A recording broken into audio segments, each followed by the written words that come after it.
सर्वांना नमस्कार। आज आपण टीईटी जी जून 2026 मध्ये होणार आहे त्याच्याविषयी चर्चा करणार आहोत। आपण सर्वजण टीईटी सहजरित्या पास होऊ शकतो, पण काही शिक्षकांच्या मध्ये बरीचशी संभ्रमावस्था आहे, भीती आहे। भीती म्हणण्यापेक्षा एक प्रकारची काळजी आहे की कसं होणार, टीईटी आपण पास होणार का, किंवा कोणते प्रश्न असतात, कोणते विषय असतात, किती मार्कांना असतात, प्रश्न कशा पद्धतीचे येतात आणि आपण याच्यातून सही सलामत बाहेर पडू का, याच्याबद्दलची एक कळत न कळत चिंता काही शिक्षकांच्या मध्ये जाणवते आणि त्याविषयीच आपण बोलणार आहोत। बाकी मला सर्व शिक्षकांना महाराष्ट्रातल्या सांगायचं आहे, सर्व शिक्षक बंधू बहिणींना सांगायचं आहे की आपण सहजरित्या टीईटी पास होऊ शकतो।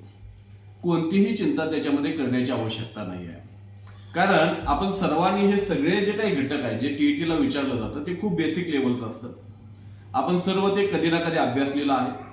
दररोज अध्यापन करत असताना आपण त्याच्याविषयी शिकवित असतो, किंवा काही विषय आपण शिकवत नसलो तरी पण आपण 10वी पर्यंत त्या विषयांचा अभ्यास खूप चांगल्या पद्धतीने केलेला आहे, म्हणून तर आपण आता अध्यापन क्षेत्रामध्ये कार्यरत आहोत। तेव्हा सहजरित्या टीईटी पास होऊ शकतात। पण बऱ्याच शिक्षकांच्या मध्ये मी चर्चा ऐकतोय की मग आता टीईटी पास व्हायचं तर मग क्लास कोणता लावू, त्याची फी किती आहे, पुस्तक कोणकोणती घेऊ, वगैरे वगैरे सगळं सुरू आहे।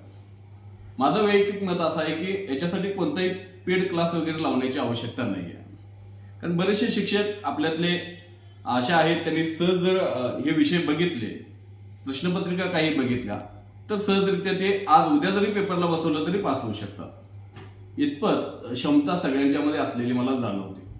पण काही क्लासेसनी भाव वगैरे केलेला आहे, शेवटी त्यांचा तो व्यवसाय आहे, त्या दृष्टिकोनातून त्यांनी ते करणार। जरा स्क्रीन वगैरे चांगले असते, सगळं लिहिलेलं असतं व्यवस्थित, बघायला पण आपल्याला चांगलं वाटतं, पण त्याच्यासाठी असे 4-5 हजार रुपये खर्च करण्याची आवश्यकता आहे असं मला तरी वैयक्तिक वाटत नाही।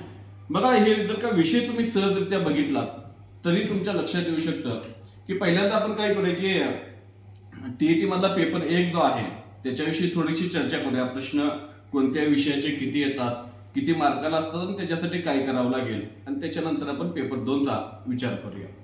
बघा, पेपर 1 मध्ये जर का आपण बघितलं तर एकूण प्रश्नपत्रिका ही पेपर 1 असो किंवा 2 असो ही 150 गुणांची असते। त्यासाठी दिलेला वेळ सुद्धा 150 मिनिटांचा असतो, म्हणजे एका मिनिटामध्ये एक प्रश्न आपण तिथं सोडवू शकतो आणि सहजरित्या आपल्या हातून ते होऊ शकतो। पेपर 1 मध्ये जर का आपण विचार केला तर बालमानसशास्त्र व अध्यापनशास्त्र हा विषय येतो। एकूण 30 प्रश्न असतात, 30 गुणांसाठी असतो। भाषा 1 तिथं तुम्ही मराठी घेऊ शकता, हिंदी घेऊ शकता, ते 30 गुणांसाठी असतं, 30 प्रश्न असतात, 30 गुणांसाठी असतं।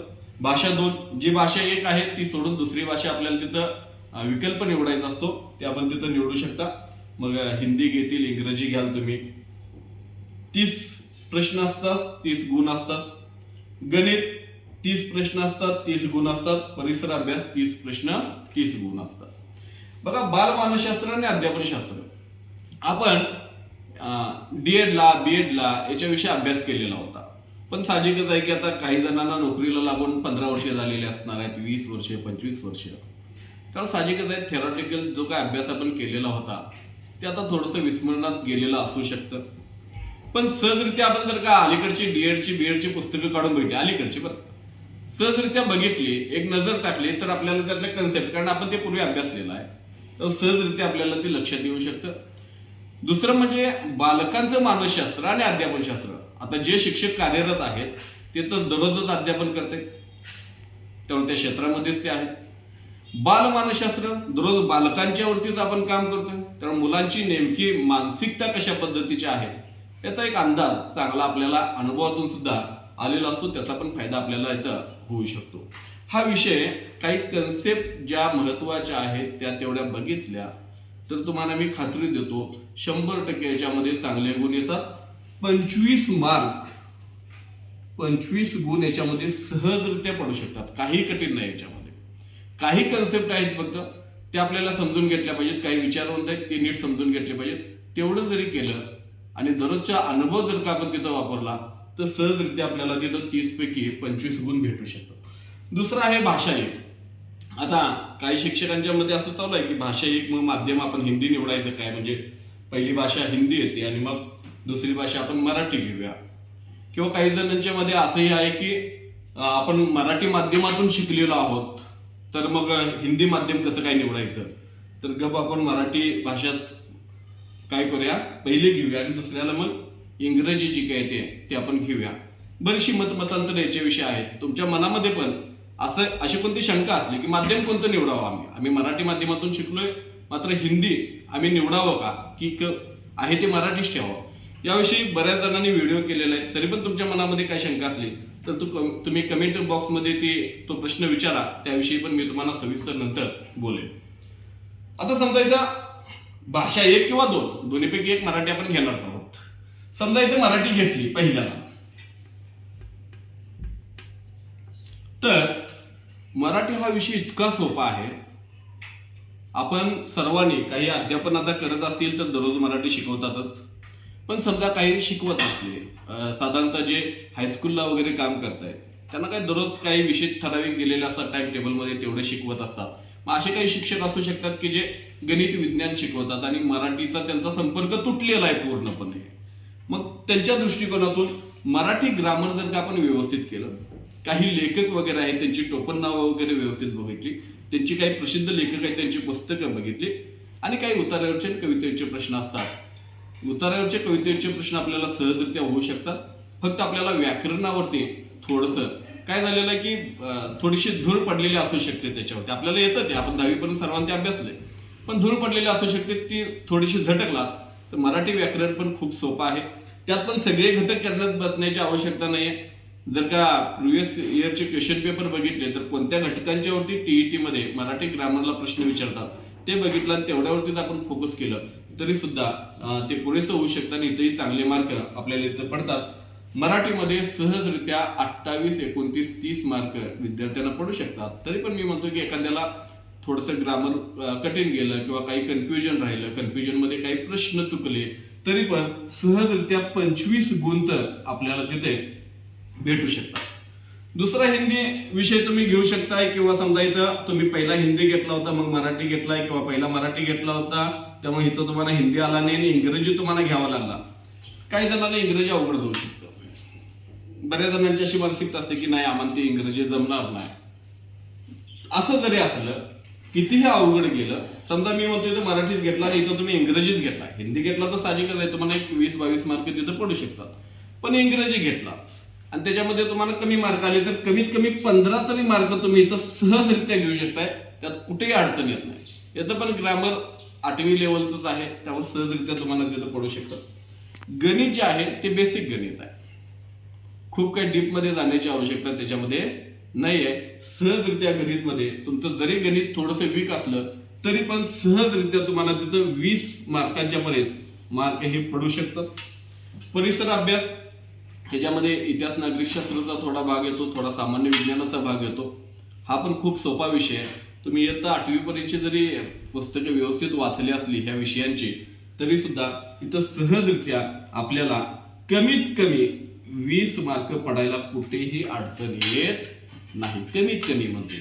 यांची बेरीज जर तुम्ही बघितलात तर 25 अधिक 25 50 झाले, 50 अधिक 15 65, 65 अधिक 20 जर का तुम्ही बघितले तर 85, 85 अधिक 20 जर का तुम्ही बघितले तर 105 मार्कांच्या पर्यंत तुम्ही सहजरित्या जाऊन पोहोचू शकता. आपल्याला माहित आहे की जर कॅटेगरीमध्ये आपण असो, कास्टमध्ये असो तर आपल्याला 83 मार्क तिथे लागणार आहेत, आणि जर का आपण ओपन कॅटेगरीमध्ये असो तर 90 अधिक 1 91 मार्क जर का आपल्याला पडले असेल तर सहजरित्या आपण पास होऊ शकतो.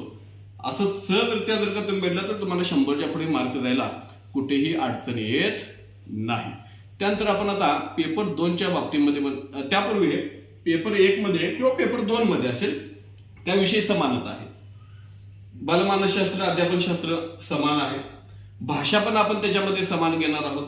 आता मराठी भाषा असेल तर मोरा वारंबे सरांचं जे पुस्तक आहे ते तुम्ही वाचलात तर ग्रामर अतिशय चांगल्या पद्धतीनं होतं, त्याला कुणीही चॅलेंज करू शकत नाही. परफेक्ट व्याकरण त्याच्यामध्ये दिलेलं आहे. म्हणजे पूर्वी आपण म्हणत होतो बघा की पाणिनीचं व्याकरण, आता आपल्याला टीईटी साठी मराठीच्या बाबतीमध्ये वाळंबे सरांचं व्याकरण एवढं जरी लक्षात ठेवला तरी पण सहजरित्या आपल्याला तिथं ते होऊ शकतं.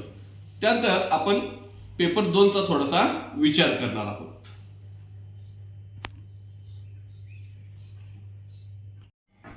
आता आपण पेपर 2चा विचार करूया. पेपर 1 मध्ये आणि पेपर 2 मध्ये काही विषय हे सारखेच आहेत आपल्याला, जसं की बालमानसशास्त्र आणि अध्यापनशास्त्र दोन्ही पेपरला सारख्याच पद्धतीचं आहे. भाषा 1 भाषा 2 दोन्ही पेपरला सारख्याच पद्धतीचं आहे, त्याला वेगळं काही करण्याची आवश्यकता नसते. विषय बदलतो कुठे पेपर 2 साठी, तर काही विज्ञान शाखेकडचे विद्यार्थी असू शकतात किंवा शिक्षक असू शकतात, ते गणित विज्ञान तिथं निवडत असतात आणि काही कला शाखेकडचे असतात ते प्रामुख्याने सामाजिक शास्त्रे हा विषय तिथं निवडत असतात. हे दोन्ही ऑर आहेत. तुम्ही गणित विज्ञान घेतला असाल तर सामाजिक शास्त्री घेता येत नाही, सामाजिक शास्त्री घेतला असेल तर गणित विज्ञान तुम्हाला तिथे नसतो. हे 60 मार्कांना असतं आणि 60 मार्कामध्ये आपण तो विषय ग्रॅज्युएशन पर्यंत शिकलेला असतो, त्यामुळे त्याच्याविषयीची इत्थंभूत माहिती आपल्याला असते. भले त्याच्याशी संपर्क आता तुटलेला काही जणांचा असला किंवा पाहिजे तसा नसला संपर्क त्या विषयाशी, तरी पण थोडंसं आपण त्याच्या बाबतीमध्ये केला तरी पण सहजरित्या तुम्हाला तिथं मार्क पडून जातात. इथे 60 पैकी कमीत कमी आपण मार्क पकडतोय. 40 जरी मार्क पकडले तरी सुद्धा आपण 100 मार्कांच्या पुढे या विषयामध्ये सुद्धा सहजरित्या जाऊ शकतो. याच्यात काय करायचं आहे तर इयत्ता 8वी पर्यंतची सगळी पुस्तकं तुम्हाला काय करायचं आहे ती व्यवस्थित वाचून काढायची. बरेचसे प्रश्न हे त्याच्यावरतीच येत असलेले आपल्याला बघायला भेटतात.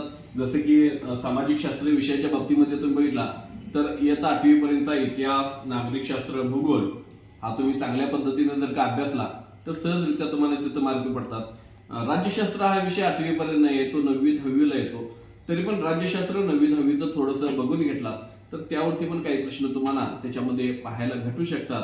आणि 9वीचा जरी इतिहास थोडंसं बघितला तरी पण तिथं तुम्हाला त्याचा फायदा होऊ शकतो. 10वीचा इतिहास हा पूर्णपणे वेगळा आहे, उपयोजित इतिहासावरती आहे, ते तितकंसं काय त्याच्यावरती विचारलं जाणार नाही. पण प्रामुख्याने इयत्ता 8वी पर्यंतच्या पाठ्यपुस्तकाचा अभ्यास तुम्हाला तिथं करावा लागेल आणि सहजरित्या तुम्ही 100 पेक्षा जास्त गुण घेऊन टीईटी जी जून महिन्यामध्ये येणार आहे ती 100% पास होऊ शकता. हा मला तुमच्यावरचा असलेला विश्वास आहे. तुम्ही पण स्वतःवरती विश्वास ठेवा. 100% आपण सर्वजण पास होऊ शकतो. या आत्मविश्वासाने फॉर्म भरा, पेपरला सामोरे जा. जास्त पण अभ्यास करण्याची आवश्यकता आहे, जास्त भांबावून जाण्याची आवश्यकता आहे, चिंता करण्याची आवश्यकता आहे असं काही नाहीये.